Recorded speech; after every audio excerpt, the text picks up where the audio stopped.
اعوذ باللہ من الشیطان الرجیم بسم اللہ الرحمن الرحیم واذکر فی الکتاب موسیٰ انہ کان مخلصا وکان رسولا نبیا۔ یہ سورہ بنی اسرائیل کی آیت نمبر 51 ہے،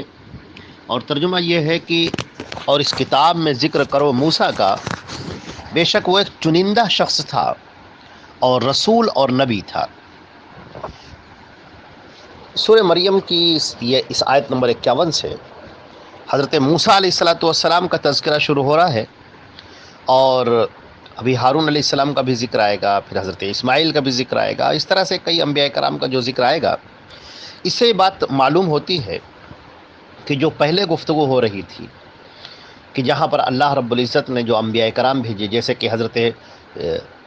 عیسیٰ علیہ السلام کا تذکرہ ہوا کہ کس طرح انہوں نے گہوارے میں گفتگو کی، حضرت ابراہیم علیہ السلام کا تذکرہ ہوا کس طرح انہوں نے دعوت پیش کی۔ اب اسی طرح سے تذکرہ ہو رہا ہے حضرت موسیٰ علیہ السلام کا۔ حضرت موسیٰ علیہ السلام اولو العزم من الرسل میں آپ کا شمار ہوتا ہے۔ اللہ کے پیارے رسول صلی اللہ علیہ وسلم نے فرمایا کہ 5 انبیاء وہ ہیں جو اولو العزم من الرسل ہیں، یعنی رسولوں میں جو انبیاء کرام بھیجے گئے ان کے اندر ان کا مرتبہ، ان 5 رسولوں کا مرتبہ بڑا خاص ہے۔ جیسے کہ فرمایا گیا تلک الرسل فضلنا بعضهم علی بعض، کہ رسولوں میں سے بعض کو ہم نے بعض پر فوقیت دی ہے۔ تو وہ 5 رسول جن کو باقی تمام انبیاء کرام پر فضیلت دی گئی ہے اور ان کو اولو العزم من الرسل کہا گیا ہے، ان میں حضرت نوح علیہ السلام کا نام ہے، حضرت ابراہیم علیہ السلام ہیں، حضرت موسیٰ علیہ السلام ہیں، حضرت عیسیٰ علیہ السلام ہیں، اور ہمارے آخری پیارے پیغمبر حضرت محمد مصطفیٰ صلی اللہ علیہ وسلم۔ تو ہم دیکھتے ہیں کہ سارے کے سارے انبیاء کرام کس طرح سے اپنی دعوت کو پیش کرتے ہیں، کس طرح اللہ کی توحید کو بیان کرتے ہیں، کس طرح وہ ثابت قدم رہتے ہیں، کس طرح ان کے قدم مضبوطی کے ساتھ توحید پر جمے رہتے ہیں، اور وہ اللہ کے بندوں کو اللہ کی طرف بلاتے ہیں۔ اب یہاں پر جو یہ ذکر کیا گیا وَذْكُرْ فِي الْكِتَابِ، ذکر کرو، اس کا مطلب کیا ہے؟ ایک مخصوص طریقے پر بتایا جا رہا ہے کہ اپنے ذہن کو تیار کرو، ذرا سوچو، غور کرو، تدبر کرو، دیکھو حضرت موسیٰ کی زندگی کو دیکھو، حضرت عیسیٰ کی زندگی کو دیکھو، حضرت ابراہیم کی زندگی کو دیکھو، حضرت زکریا کی زندگی کو دیکھو، کیسے یہ اللہ کے پیارے بندے تھے اور کیسے یہ وہ بندے تھے جن کو اللہ پسند کرتا ہے۔ ان کی سیرت کو، ان کے کردار کو پڑھو، اس کا مطالعہ کرو اور دیکھو کہ وہ بندے کیسے تھے، اللہ کے کتنے پیارے برگزیدہ بندے تھے۔ اللہ رب العزت نے ان کا تذکرہ اس لیے کیا ہے تاکہ ہمارے سامنے وہ ایک کردار آ جائے، ہمارے سامنے وہ زندگی کا وہ رخ آ جائے کہ دیکھو اسی دنیا میں رہتے ہوئے، تمام مصیبتوں پریشانیوں سے گزرتے ہوئے، آل اولاد رکھتے ہوئے، خاندان رکھتے ہوئے، دوست احباب رکھتے ہوئے، اسی سماج میں، اسی معاشرے میں ایسے بھی بندے ہیں جو اللہ کے انتہائی قریب بندے ہیں، اور وہ کیسے اللہ کے قریب ہوتے ہیں،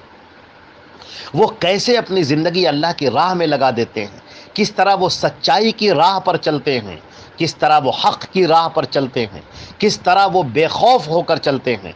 آنے والی مصیبتوں کو ہنس کر برداشت کرتے ہیں، اور اللہ رب العزت ان کے مراتب کو بلند کرتا چلا جاتا ہے۔ تو اے مسلمانوں، تم کو بھی ایسا ہی ہونا چاہیے، ایسا ہی سچا، پاک باز، نیک، ایماندار،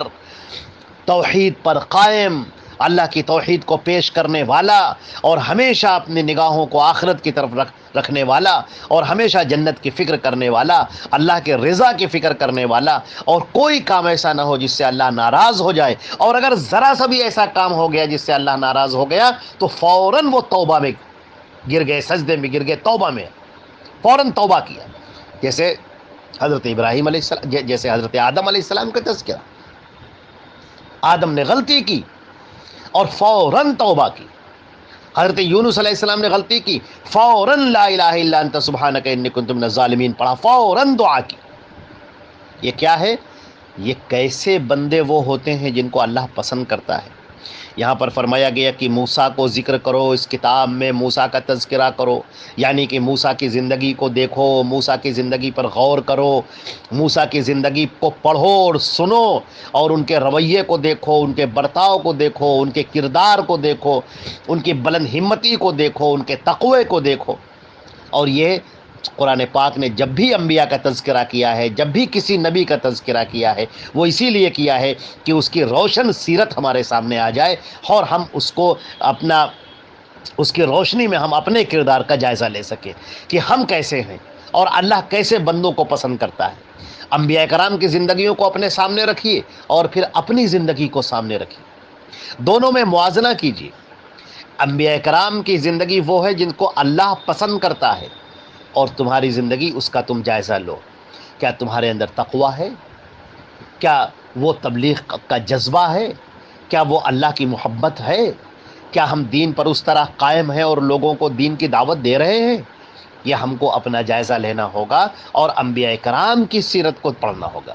یہاں پر فرمایا گیا وَاذْكُرْ فِي الْكِتَابِ موسیٰ، اور کتاب میں موسیٰ کا تذکرہ کرو، اِنَّهُ كَانَ مُخْلَصًا، بے شک وہ چنندہ تھا، چنا ہوا تھا۔ مخلص، اردو میں ایک لفظ مخلص بھی آتا ہے اور عربی میں کا یہ لفظ جو ہے مخلص لفظ ہے۔ ہم لوگ آپس میں کہہ دیتے ہیں فلاں بڑا مخلص ہے، یعنی بڑے اخلاص کے ساتھ کام کرنے والا ہے، مگر یہاں پر مخلص نہیں ہے، یہاں پر لفظ ہے مخلص۔ مخلصن کے معنی چنندہ، جس کو چن لیا گیا ہو، سلیکٹڈ، جو اللہ رب العزت نے جس کو چن لیا ہو، جیسے کہ سورہ طٰہٰ میں فرمایا گیا ہے وَاصْطَنَعْتُكَ لِنَفْسِي،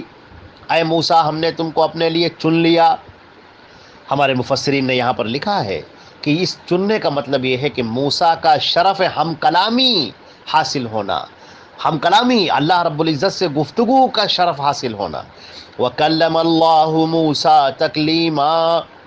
اور اللہ نے موسیٰ سے گفتگو فرمائی۔ یہ بغیر فرشتے کے گفتگو تھی، جیسا کہ آگے آیات آئیں گی کہ جب موسیٰ علیہ السلام کوہ طور پر پہنچے ہیں تو انہوں نے دیکھا وہاں پر ایک بیری کا درخت ہے اور وہ اس میں وہ روشن ہے، اور جیسے وہ اس کے قریب ہوتے جاتے ہیں وہ دور ہوتا جاتا ہے، اور وہاں پر ندا آتی ہے اور اللہ رب العزت موسیٰ علیہ السلام کو مخاطب کرتے ہیں۔ آگے آیات میں اس کا تذکرہ آ رہا ہے اور وہاں پر ہم تفصیل سے اس کو بیان کریں گے۔ موسیٰ علیہ السلام سے اللہ نے براہ راست بات کی، اللہ رب العزت نے حضرت موسیٰ سے گفتگو فرمائی۔ یہ حضرت موسیٰ کا اعزاز ہے، یہ ان کے بڑے منزلت اور بڑے شرف کی بات ہے۔ اسی طرح اللہ نے فرمایا کہ وَكَانَ رَسُولًا نَبِيًّا، اور وہ رسول تھے، نبی تھے۔ رسول اور نبی، اب یہ ہے کہ یہاں پر ایک بحث آ جاتی ہے کہ رسول اور نبی میں کچھ فرق ہے یا نہیں ہے۔ دیکھیے نبی کا جو لفظ نکلا ہے وہ نبی کے معنی لکھے نبأ سے بنا، جس کے معنی خبر دینے کے آتے ہیں، جیسے سورہ نبأ ہے 30ویں پارے میں، تو جس کے معنی خبر دینے کے آتے ہیں، تو نبی کا مطلب ہے خبر دینے والا۔ تو اللہ رب العزت نبی کو بھیجتے ہیں، ان کے اوپر اپنی وحی نازل کرتے ہیں، ان کے اوپر اپنا فرشتہ اتارتے ہیں، فرشتہ آتا ہے نبی سے گفتگو کرتا ہے، اللہ کا پیغام پہنچاتا ہے، اور پھر نبی اپنی اس گفتگو کو، اللہ کی بات کو لے کر وہ دوسروں تک پہنچاتے ہیں، اللہ کے حکم کو دوسروں کو بتاتے ہیں۔ تو اس طرح سے نبی کا کام یہ ہوتا ہے کہ وہ بندوں کو اللہ سے واقف کرائے اور اللہ کی معرفت انہیں عطا کرے اور اللہ کے احکام کو ان تک پہنچائے۔ یہ کام نبی کا ہوتا ہے، جس کو اللہ نے فرمایا ہے کہ دنیا کا کوئی ایسا خطہ نہیں ہے، کوئی ایسی قوم نہیں ہے جہاں پر ہم نے ایک ڈرانے والا نہ بھیجا ہو، جہاں پر ہم نے نبی کو نہ بھیجا ہو۔ اچھا، انہی نبی میں رسول ہوتے ہیں، نبی میں، یعنی نبی تو ہوتے ہی ہیں لیکن ان کو ایک خاص کام اور دیا جاتا ہے، وہ یہ کہ ان کے اوپر کوئی کتاب اتاری جاتی ہے، نیا قانون، نئی شریعت اتاری جاتی ہے، تو ان کو رسول کہتے ہیں۔ جیسے حضرت موسیٰ علیہ السلام کو تورات دی گئی، حضرت داؤد علیہ السلام کو زبور دی گئی، حضرت عیسیٰ علیہ السلام کو انجیل دی گئی، ہمارے پیارے پیغمبر حضرت محمد مصطفیٰ صلی اللہ علیہ وسلم کو قرآن پاک عطا کیا گیا۔ اسی طریقے سے حضرت ابراہیم کے صحیفوں کا ذکر ہے۔ تو یہ وہ رسول ہیں جو ہوتے سب نبی ہیں۔ نبی ایک عام لفظ ہے اور انہی میں سے کچھ رسول ہوتے ہیں جن کے اوپر شریعت اترتی ہے، نیا قانون اترتا ہے اور اللہ کی کتاب اترتی ہے اور وہ بندوں کو بتاتے ہیں۔ تو موسیٰ علیہ السلام اللہ کے نبی بھی ہیں اور رسول بھی ہیں۔ یہ آپ کا مرتبہ ہے اور آپ کا مقام ہے کہ آپ کو کتاب بھی عطا کی گئی، تورات عطا کی گئی جو 40 الواح پر مشتمل تھی، اور اس میں بڑی ہدایت کی چیزیں تھیں، بڑی روشن کی چیزیں تھیں۔ بعد میں بنی اسرائیل نے اس میں بڑی تبدیلی کر ڈالی اور پوری کتاب کو تبدیل کر دیا، بلکہ موسیٰ علیہ السلام جو شریعت لے کر آئے تھے پوری شریعت کو انہوں نے بگاڑ دیا۔ پھر اللہ رب العزت نے حضرت عیسیٰ علیہ السلام کو بھیجا، بلکہ اس درمیان میں موسیٰ علیہ السلام کے بعد بھی بڑے پیغمبر بھیجے، کئی بہت سارے پیغمبر آئے جنہوں نے لوگوں کو سچی راہ پر لانے کی کوشش کی، لیکن بعض مان گئے، بعض نہیں مانے، اور اس طرح پھر حضرت عیسیٰ علیہ السلام کو نبی بنایا گیا، اور جو انجیل ان پر اتاری گئی، اور بعد میں عیسائیوں نے اس میں بھی تبدیلی کر دی۔ تو یہاں پر حضرت موسیٰ علیہ السلام کا تذکرہ کیا جا رہا ہے کہ وہ اللہ کے بڑے خاص بندے تھے، اللہ کے بڑے چنندہ بندے تھے، اور وہ نبی و رسول تھے۔ لہذا حضرت موسیٰ علیہ السلام کی زندگی پر غور کرو اور ان کی سیرت کو اپنے سامنے رکھو۔ تو یہ جتنے انبیاء کرام کا تذکرہ ہو رہا ہے، یہ اس لیے ہو رہا ہے کہ ہم ان کے کردار کو دیکھیں، ان کے طور طریقے کو دیکھیں، ان سے لوگوں سے برتاؤ کو دیکھیں، اور اللہ کے ساتھ وہ کیسے سچے تھے، کیسے مخلص تھے، ہم اس بات کو دیکھیں اور اس سے سبق حاصل کریں، اور ہم اس سے زندگی کی اپنی روشنی کشید کریں، اور ہم دیکھیں کہ ہمارا کردار بھی ایسا ہی ہونا چاہیے، ایسے ہی کردار والوں کو اللہ پسند کرتا ہے۔ اللہ رب العزت ہم کو اور آپ کو عمل کی توفیق عطا فرمائے۔ السلام علیکم ورحمۃ اللہ وبرکاتہ۔